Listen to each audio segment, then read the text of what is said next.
Hello and welcome to the MedTech Mavericks podcast. And today I've got a very interesting guest with me who's Amit, who's the CEO of a very interesting company that some of you may or may not know called Promaxo.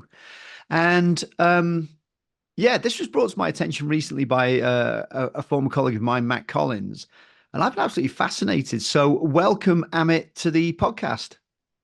No, I appreciate it, Steve. Thanks for inviting me here. I mean, it was funny. We talked with each other about a week or so ago, and we sort of reeled off a list of names of tons of people that we knew in common. But some people may not know you. So why don't you go first and just give your background in medical devices and sort of how you got here? Absolutely. Again, I'm surprised we never got a chance to speak with each other earlier. So anyway, my background, I am an engineer by training. Did my doctorate in mechanical engineering actually from University of Florida. And all my PhD work also got commercialized through a company called Molecule, indoor air disinfection. That was my first foray towards biomed, med device. Worked as a scientist after I completed my PhD with a large French company, Air Liquide, and again focused on bioresources, devices, pharma to an extent. And then got into the startup world in early 2008. Joined a company called Eigen. We were commercializing the first prostate MRI ultrasound fusion biopsy Mm. system that became the standard of care. We beat Philips to the market, got Hitachi Aloka to commercialize in the US market as well. So that company grew pretty nicely.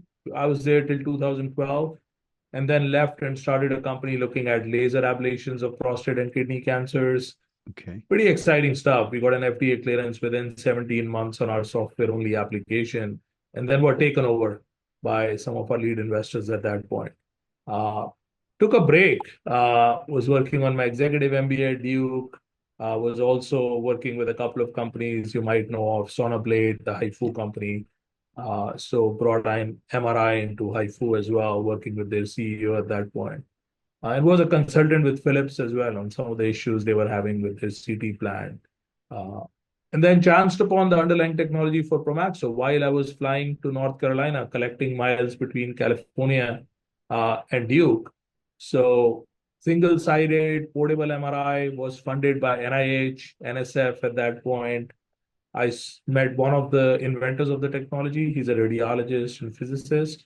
Uh, Sounded too good to be true, so wanted to do our own due diligence, and then also position it slightly differently. Uh, we weren't fascinated, and I personally wasn't fascinated by just imaging at that point for prostate. So we thought if we could do procedures, biopsies, Mm. treatments, and then position it for different applications beyond prostate as well, that made a bigger impact in the space.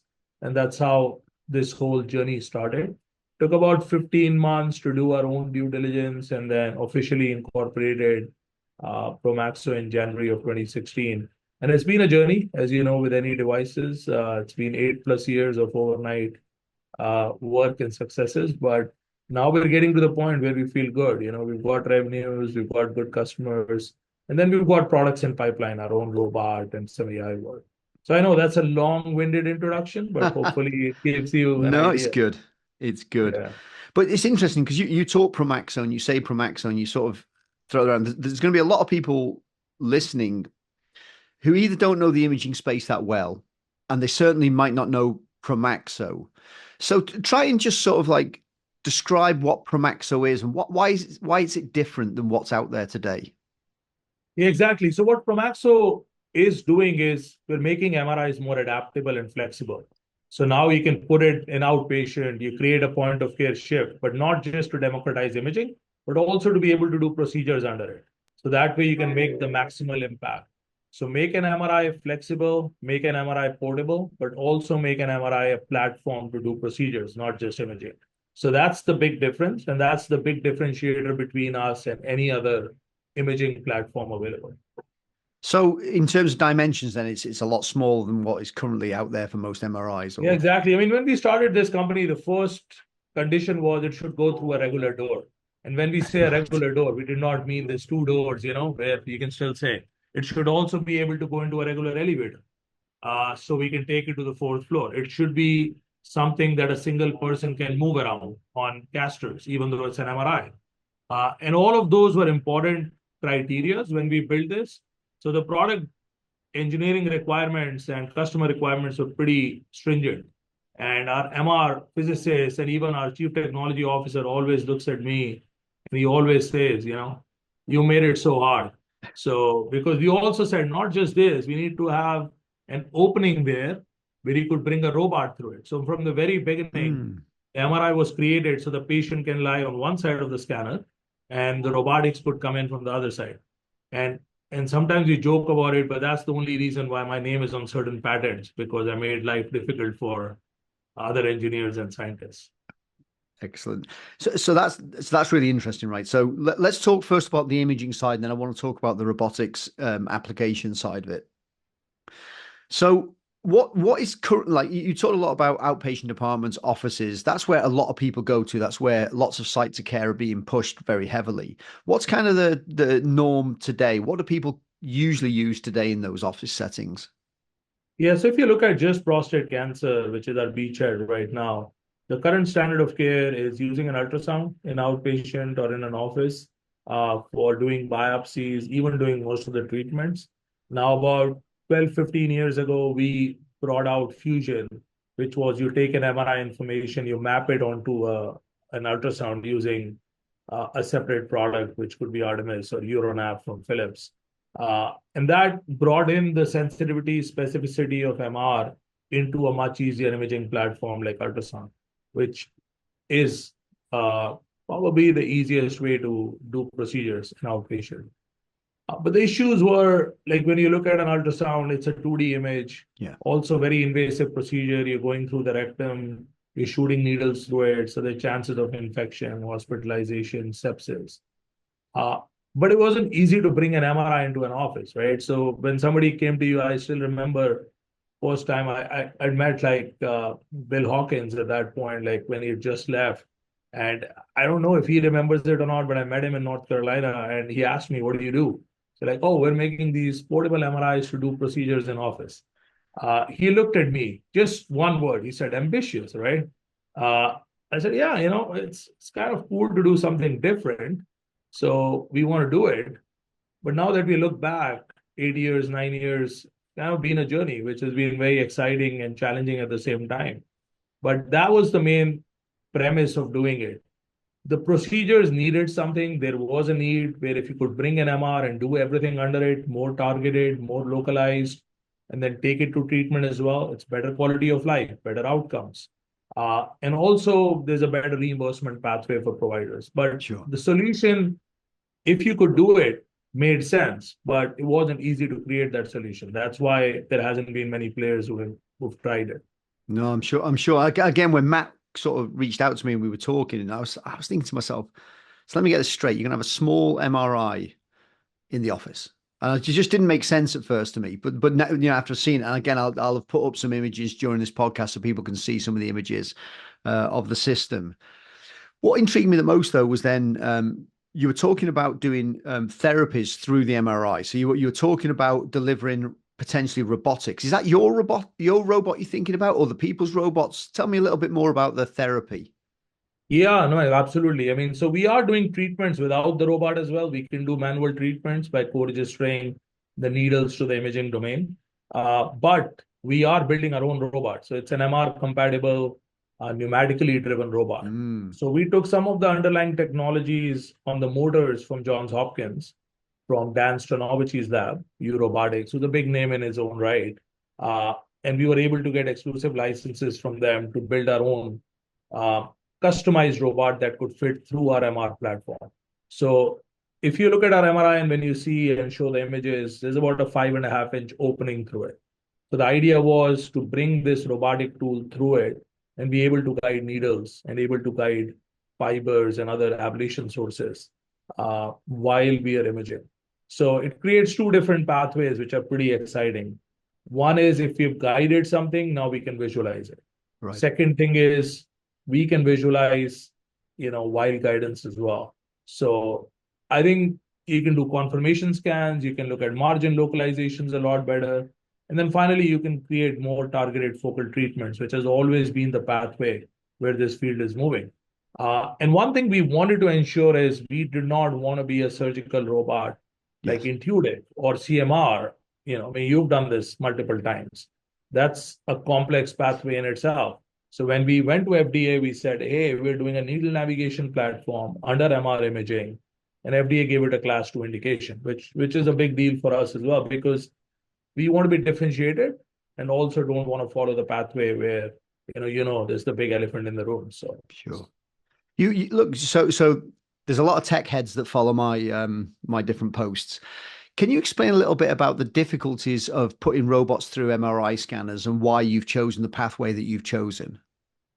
yeah, absolutely. I mean, first of all, if I go back into just some, I would say, general background on MRs, if you don't mind, MRIs by nature, use magnetic fields which are non-uniform and non-linear. To make these fields uniform so you can get a nice, pretty image, you want to create this big bore. So the fields can be homogeneous and uniform within the field of view. Now, what that does is, yes, it creates a really pretty image that Siemens is good at, and GE is good at, and all these other big names. But it doesn't make it easy to do anything with that scanner.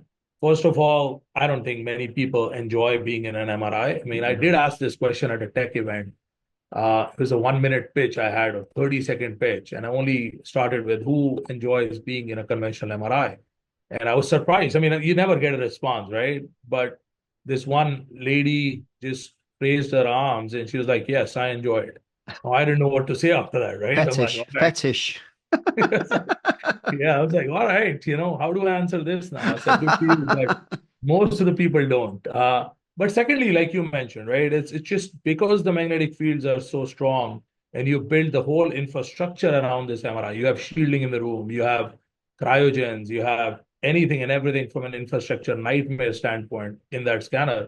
You cannot bring metallic tools or magnetic tools in there because MRIs are just not suited for it. So you need to come up with this MR compatible either plastics or, and then what that does is if you talk about robotics, how do you have motors? Like you Yeah, cannot bring servos, you cannot bring, uh, your regular robotic components that you would need. So it requires you to redo everything from making it MR compatible, but also with us specifically because we're dealing with low field also should not disrupt whatever we have. So our signal to noise ratio can also be right. maintained. So I think all those are very complex physics problems and also engineering problems to solve. So when we do our MR, we do nonlinear reconstructions. We don't deal with uniform linear fields. So that involves a lot of processing, a lot of new algorithms. And then on top of it, when we incorporate robotics into it, you're creating another element of, I would say, sophistication, but complexity at the same time. So to do all that together is a big undertaking. That's why we have a huge intellectual property portfolio as Right. well. But more importantly, the team has done an amazing job to come up with an idea, but then take it all the way to a product that's been accepted in the market as well.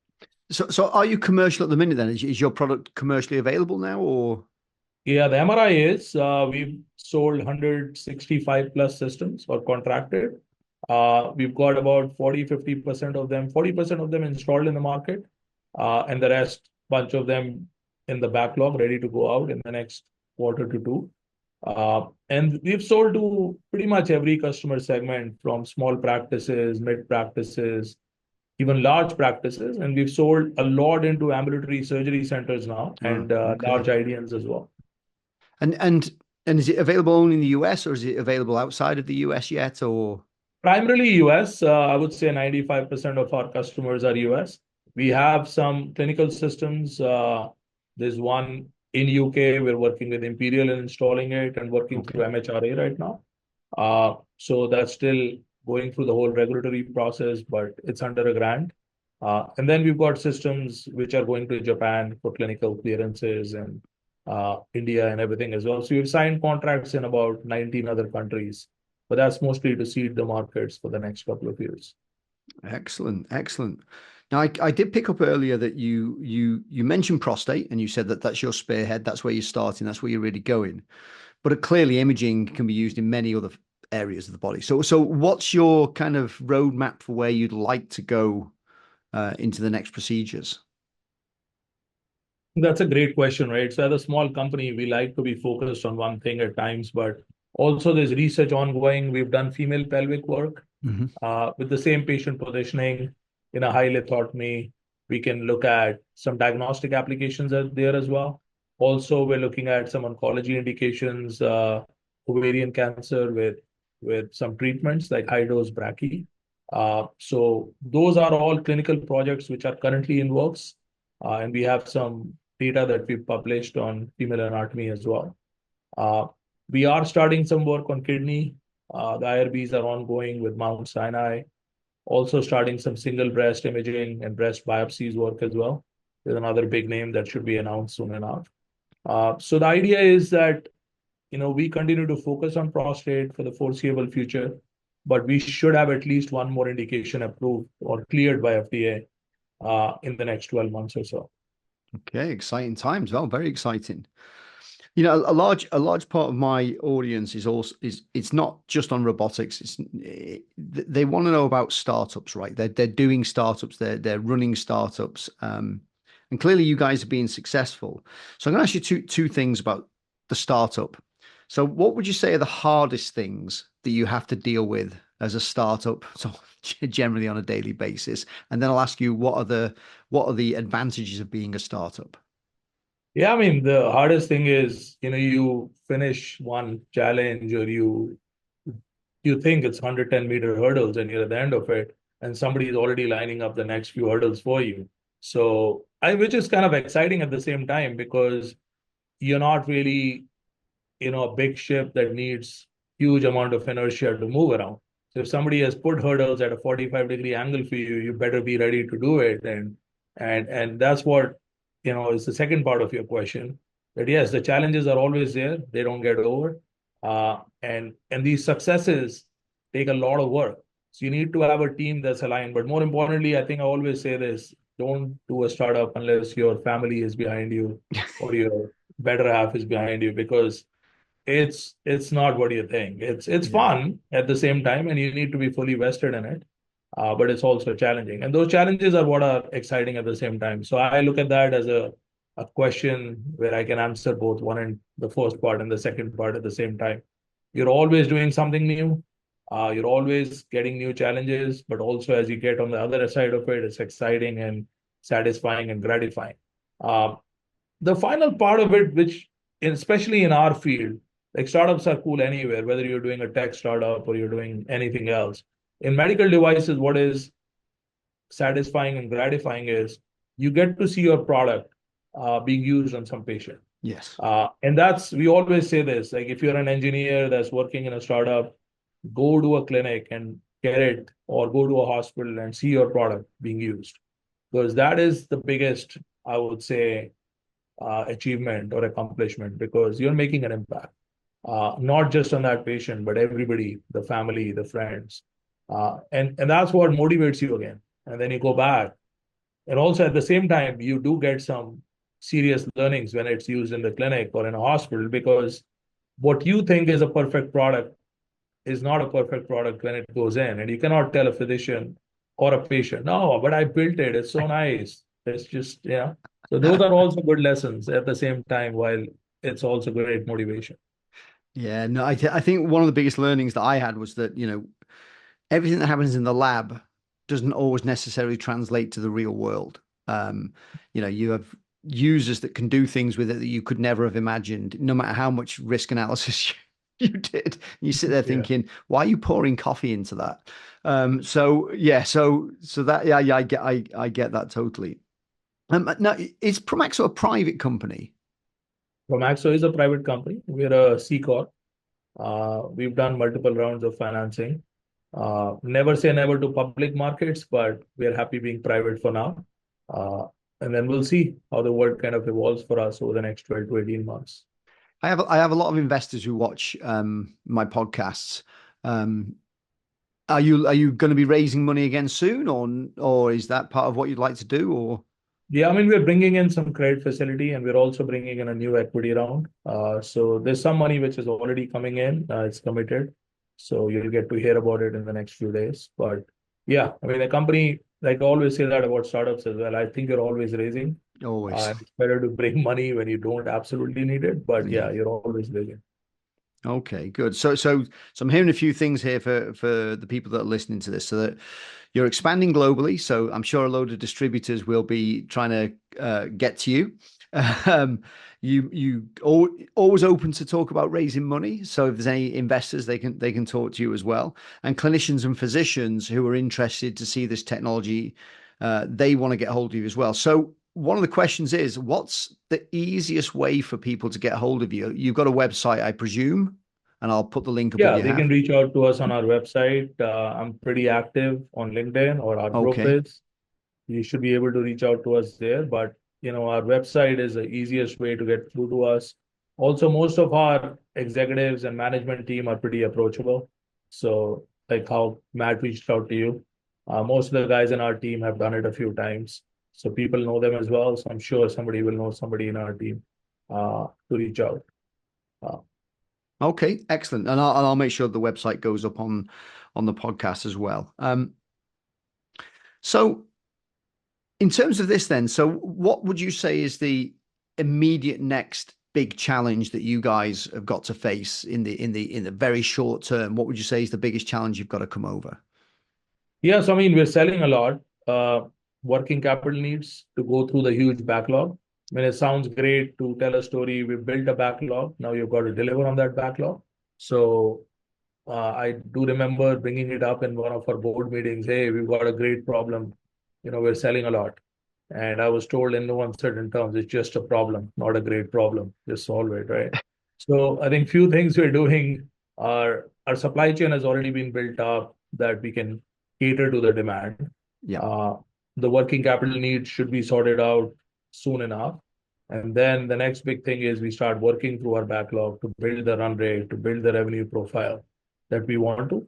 But this problem will always be there. Yeah. As you continue to grow, that backlog or supply chain, or building the whole, I would say, infrastructure to continue to support that has been a challenge for every company, whether and also transitioning from being an R&D company to being a commercial company is always an interesting one. Yeah. We've been able to do it. We haven't spent a lot of capital compared to our comps, but also on the other side of the coin, you're basically throttling growth at times if you do Yeah. that as well. So you got to have the right balance, not throw 300 million into it and expect everything to just sort out, but also not be too lean like how we've been at times. So we're trying to work through that challenge. That's the Yeah. biggest one right now. The another one is, if you're thinking of being a company that's going to be a profitable company someday, soon enough, that's another challenge in itself. How do you manage growth and also profitability at the same time? I remember sitting with some of the corporate strategics, I think a couple of years ago or a year ago maybe, and one of the terms that was coined was profitable growth.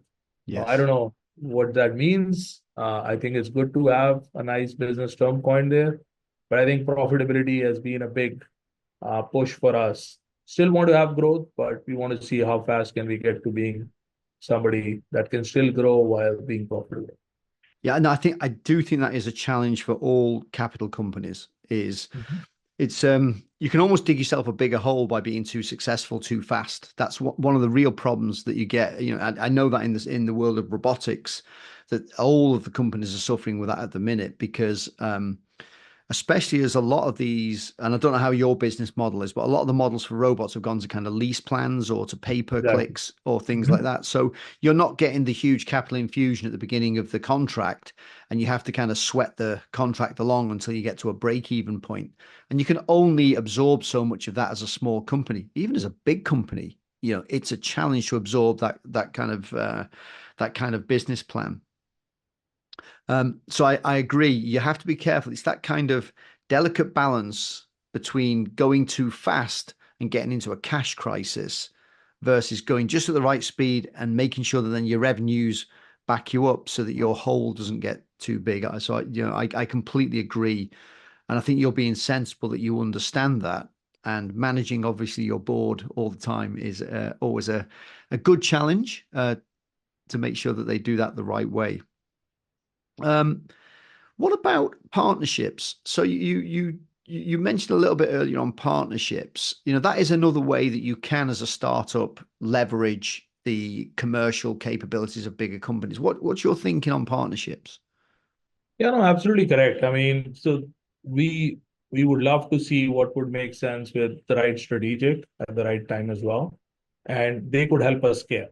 At the end of the day, our basic expertise or core expertise is innovation, and we're good at that. We know how to build a product, take it through FDA, get to the right customers. And then there are people who are very good at scaling it, building the right models, building the right financial models to improve the gross margin profiles and keep taking it further and further.